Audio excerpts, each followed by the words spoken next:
Hello students, विनीता's Hindi class में आपका स्वागत है। आज हम इस वीडियो में आपके पाठ रीढ़ की हड्डी के प्रश्नोत्तर करेंगे। यहाँ हम पाठ्य पुस्तक में दिए प्रश्नों को तो हल करेंगे ही, साथ ही साथ परीक्षा उपयोगी अन्य महत्वपूर्ण प्रश्नों का भी हम अभ्यास करेंगे। प्रीवियस वीडियो में हम इसका सारांश पढ़ चुके हैं, तो आइए अब पढ़ते हैं लेट्स स्टडी प्रश्नोत्तर ऑफ रीढ़ की हड्डी।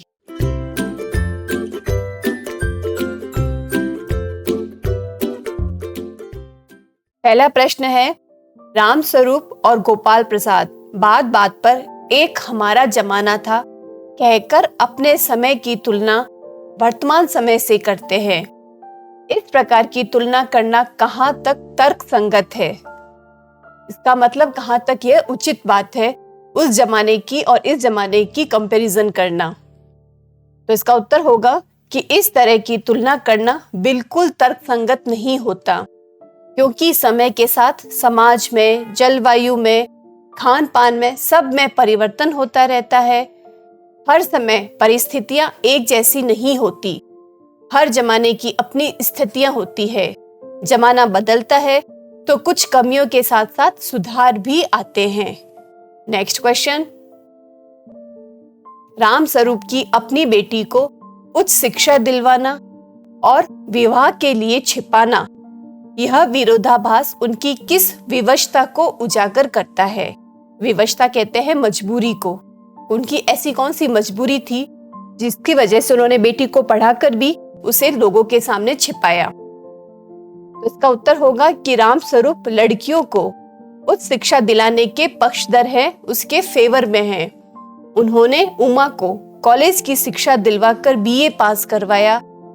इसके अलावा उमा को संगीत, कला आदि का भी ज्ञान है। संयोग से परिवार तो उच्च शिक्षित मिला, परंतु उसकी सोच अच्छी न थी। लड़का स्वयं मेडिकल की पढ़ाई कर रहा था और लड़के के पिता वकील थे, परंतु लड़के का पिता और स्वयं लड़का दोनों चाहते हैं कि उन्हें 10वीं पास लड़की ही चाहिए। एक लड़की का पिता होने के कारण लड़के वालों की इच्छा को ध्यान में रखकर कर्तव्य और वक्तव्य में विरोधाभास रखते हैं। ऐसी परिस्थिति एक विवाह योग्य पुत्री के पिता की विवशता को उजागर करता है। नेक्स्ट क्वेश्चन, अपनी बेटी का रिश्ता तय करने के लिए राम स्वरूप उमा से जिस प्रकार के व्यवहार की अपेक्षा कर रहे हैं, उम्मीद कर रहे हैं, वह उचित क्यों नहीं है? तो अपनी बेटी का रिश्ता तय करने के लिए राम स्वरूप उमा से जिस प्रकार के व्यवहार की अपेक्षा कर रहे हैं, वह सरासर गलत है। एक तो वे अपनी पढ़ी लिखी लड़की को कम पढ़ा लिखा साबित कर रहे हैं और उसे सुंदरता को और बढ़ाने के लिए नकली प्रसाधन सामग्री का उपयोग करने के लिए कहते हैं, जो कि अनुचित है। वे यह भी चाहते हैं कि उमा वैसा ही आचरण करे जैसा लड़के वाले चाहते हैं, परंतु वे यह क्यों भूल रहे हैं कि जिस प्रकार लड़के की अपेक्षाएं होती है, ठीक उसी प्रकार लड़कियों की भी पसंद नापसंद का भी ख्याल रखना चाहिए, क्योंकि आज समाज में लड़का तथा लड़की को समान दर्जा प्राप्त है। अगला प्रश्न, गोपाल प्रसाद विवाह को बिजनेस मानते हैं और राम स्वरूप अपनी बेटी की उच्च शिक्षा छिपाते हैं। क्या आप मानते हैं कि दोनों ही समान रूप से अपराधी है? अपने विचार लिखिए। तो मेरे विचार से तो दोनों ही समान रूप से अपराधी है। गोपाल प्रसाद विवाह जैसे पवित्र बंधन में भी बिजनेस खोज रहे हैं। वे इस तरह के आचरण से इस संबंध की मधुरता और संबंधों की गरिमा को भी कम कर रहे हैं। वहीं राम स्वरूप जी आधुनिक सोच वाले व्यक्ति होने के बावजूद भी कायरता का परिचय दे रहे हैं। वे चाहते तो अपनी बेटी के साथ मजबूती से खड़े होते और एक स्वाभिमानी वर की तलाश करते, ना कि मजबूरी में आकर परिस्थिति से समझौता करते। नेक्स्ट क्वेश्चन, आपके लाडले बेटे की रीढ़ की हड्डी भी है या नहीं? उमा इस कथन के माध्यम से शंकर की किन कमियों की ओर संकेत करना चाहती है? उमा गोपाल प्रसाद जी के विचारों से पहले से ही खिन्न थी, नाराज थी, परंतु उनके द्वारा अनगिनत सवालों ने उसे क्रोधित कर दिया था।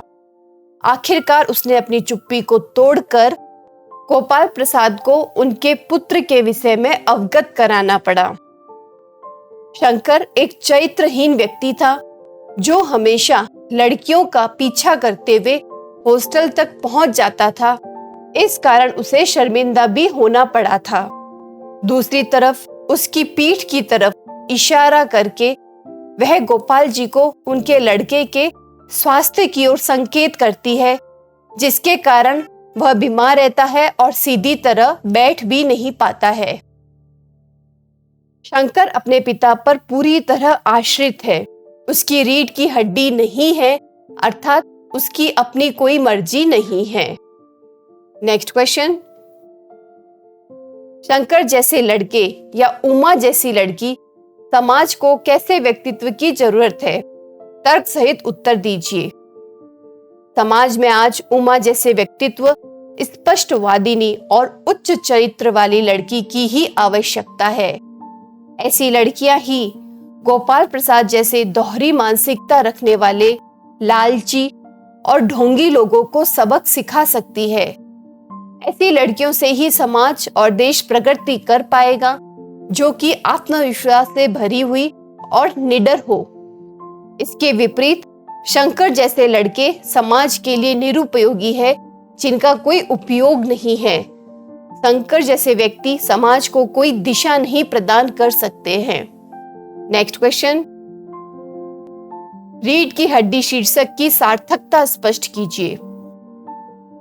रीढ़ की हड्डी एकांकी, इसका मतलब है छोटा नाटक।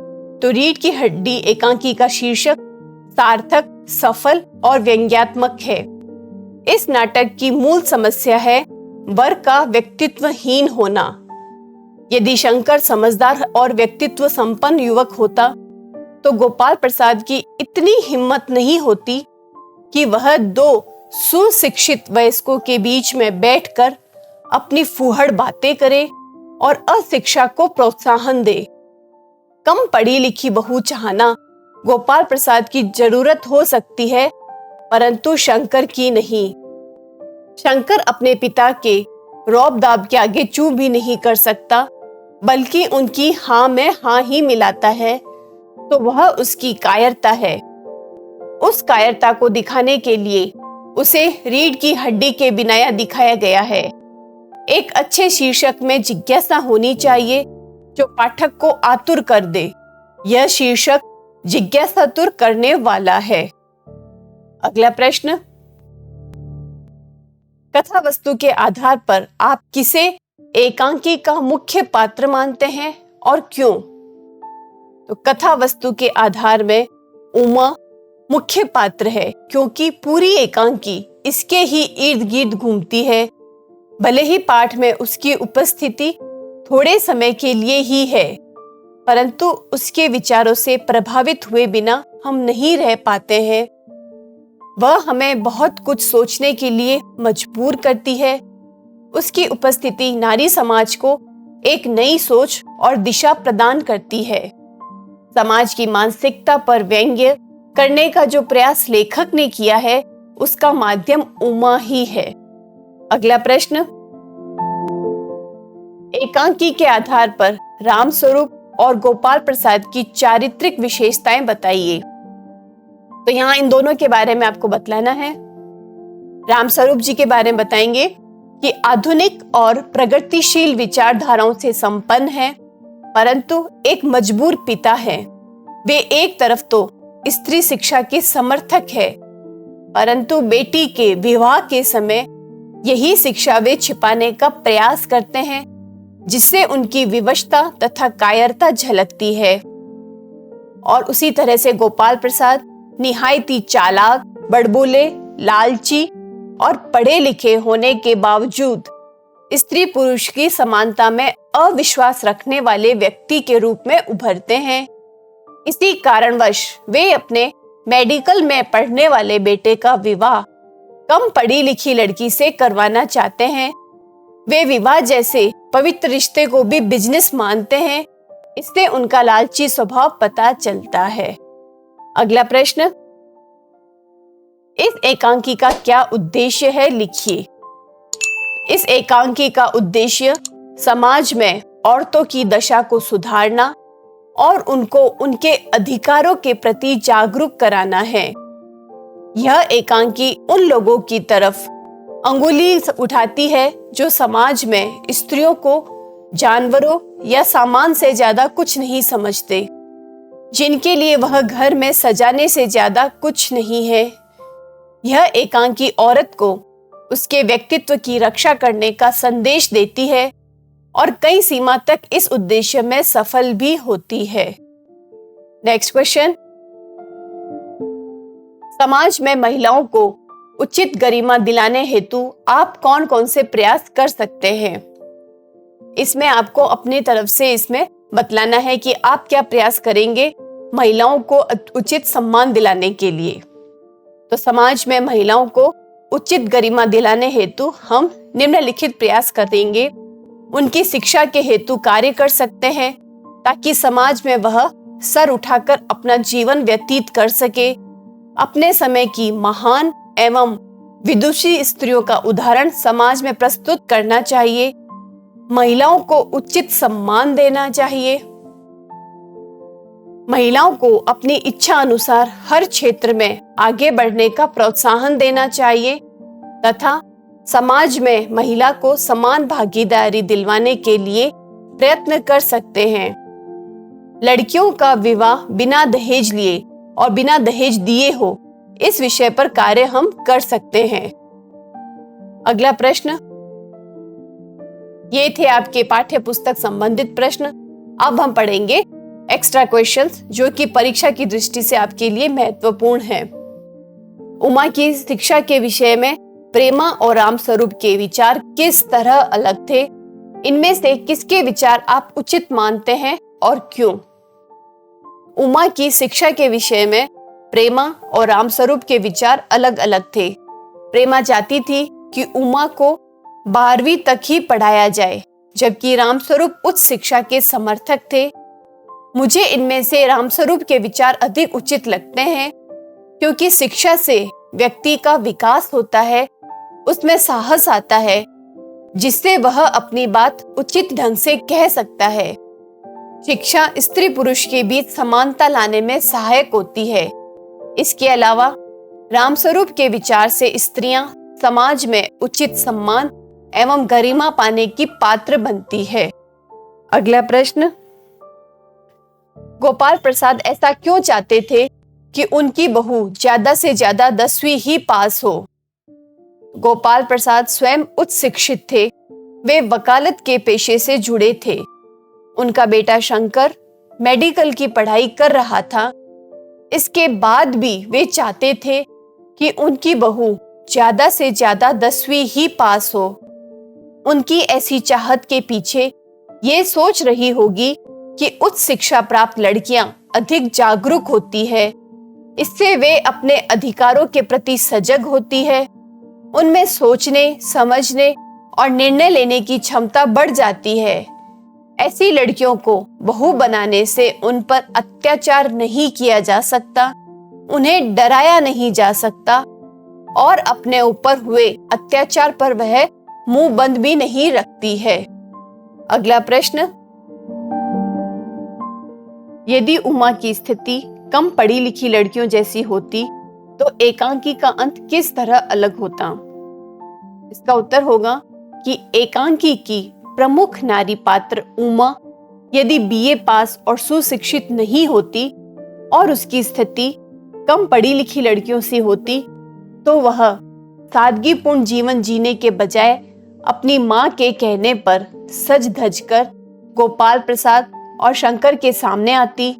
गोपाल प्रसाद और शंकर उससे अपनी मर्जी से तरह तरह के सवाल करते और वह सिर झुकाए उत्तर देने को विवश रहती। वह शंकर की चारित्रिक कमजोरी जानते हुए भी खामोश रहती और अपनी बातें दृढ़ता एवं साहस से नहीं कह पाती। गोपाल प्रसाद और शंकर को तो ऐसी ही लड़की चाहिए थी। वे उमा को पसंद तो कर लेते और एकांकी का अंत सुखद भी हो जाता। अगला प्रश्न, लड़कियों की शिक्षा और खूबसूरती के बारे में गोपाल प्रसाद के विचार किस तरह अलग थे? रीढ़ की हड्डी नामक पाठ के आधार पर लिखिए। गोपाल प्रसाद पढ़े लिखे सुशिक्षित वकील थे। उनका बेटा मेडिकल की पढ़ाई कर रहा था, परंतु लड़कियों की शिक्षा के बारे में उनका विचार यह था कि लड़कियों को अधिक पढ़ा लिखा नहीं होना चाहिए। पढ़ाई लिखाई तो मर्दों के लिए बनी हुई चीज है। इसके विपरीत वे स्त्री के लिए खूबसूरती आवश्यक मानते हैं। यह खूबसूरती चाहे स्वाभाविक हो या कृत्रिम, पर नारी के लिए आवश्यक है। इस तरह लड़कियों की शिक्षा और उनकी खूबसूरती के बारे में गोपाल प्रसाद के विचार परस्पर विरोधी है। अगला प्रश्न, गोपाल प्रसाद और शंकर के सामने गीत गाती उमा ने अपना गीत अधूरा क्यों छोड़ दिया? गोपाल प्रसाद अपने पुत्र शंकर के साथ उसके विवाह के लिए उमा को देखने आए थे। उमा अपने पिता रामस्वरूप के कहने पर मीरा का पद मेरे तो गिरधर गोपाल दूसरो न कोई तल्लीनता से गा रही थी। अचानक उमा की दृष्टि ऊपर उठी। उसने शंकर को देखा और पहचान लिया कि यह वह शंकर है जो लड़कियों के हॉस्टल में आगे पीछे घूमता था।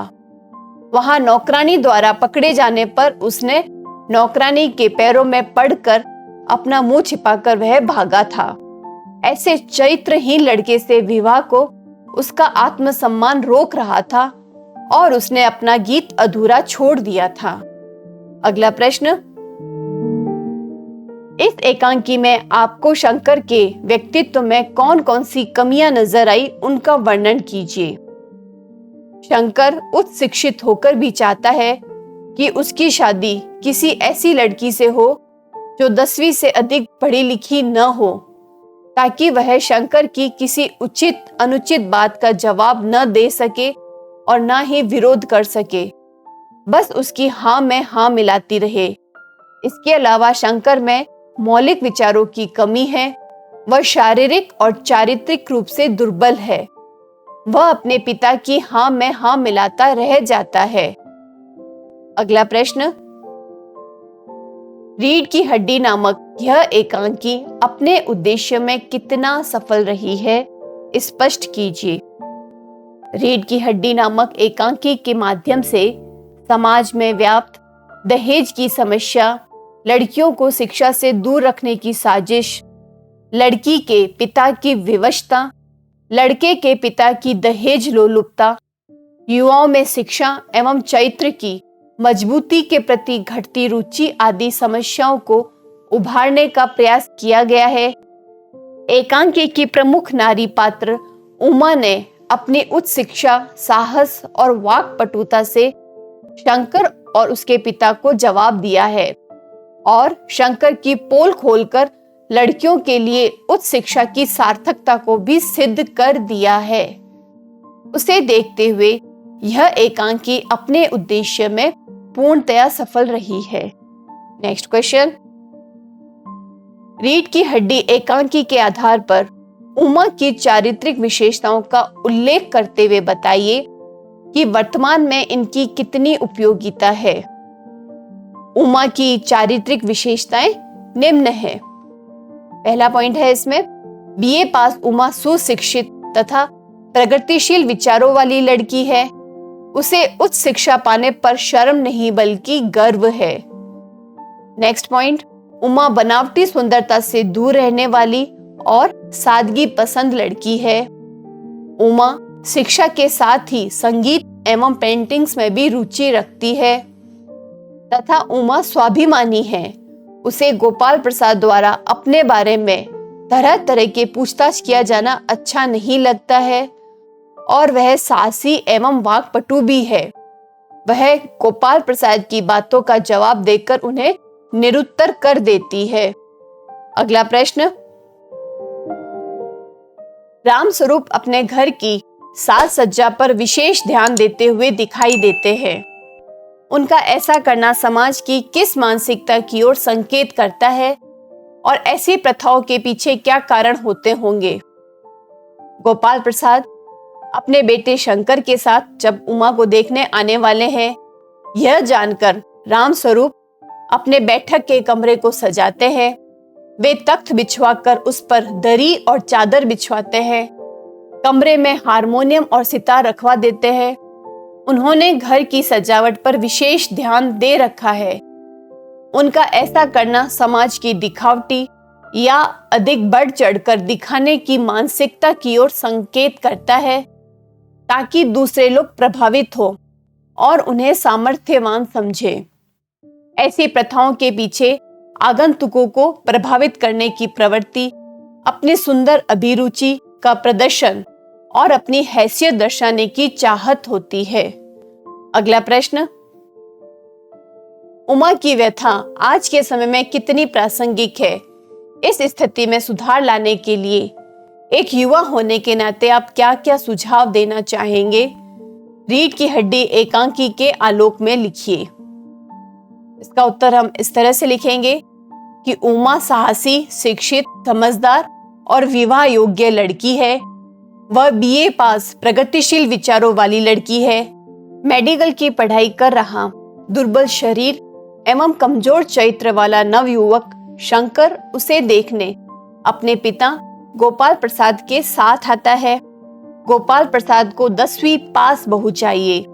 वे उमा को 10वीं पास समझते हैं। उससे गाना बजाना, सिलाई कढ़ाई और इनाम विनाम जीतने जैसी तरह तरह की बातें पूछते हैं और अपने बेटे की सच्चाई का पता चलने पर उमा की उच्च शिक्षा को उसकी कमी बताकर चले जाते हैं। उमा की यह व्यथा समाज की बहुत सी लड़कियों की व्यथा है। उन्हें भी उमा के समान ही यह सब सहना और झेलना पड़ता है। इस स्थिति में सुधार लाने के लिए युवाओं को लड़कियों की उच्च शिक्षा का महत्व समझना चाहिए। उन्हें आगे बढ़ने के लिए प्रेरित करना चाहिए। समाज में लड़कियों के साथ भेदभाव न करने की जागरूकता फैलानी चाहिए। स्टूडेंट्स, इन अभ्यास प्रश्नों का आप अच्छे से अभ्यास कीजिए और परीक्षा में अधिकतम अंक लाए। अगले वीडियो में हम इस पाठ के एमसीक्यू करेंगे। तब तक हमसे जुड़े रहिए। वीडियोस को लाइक एंड शेयर करें और हाँ, चैनल सब्सक्राइब नहीं किया है तो प्लीज जल्दी से कर दें। Thank you and all the best.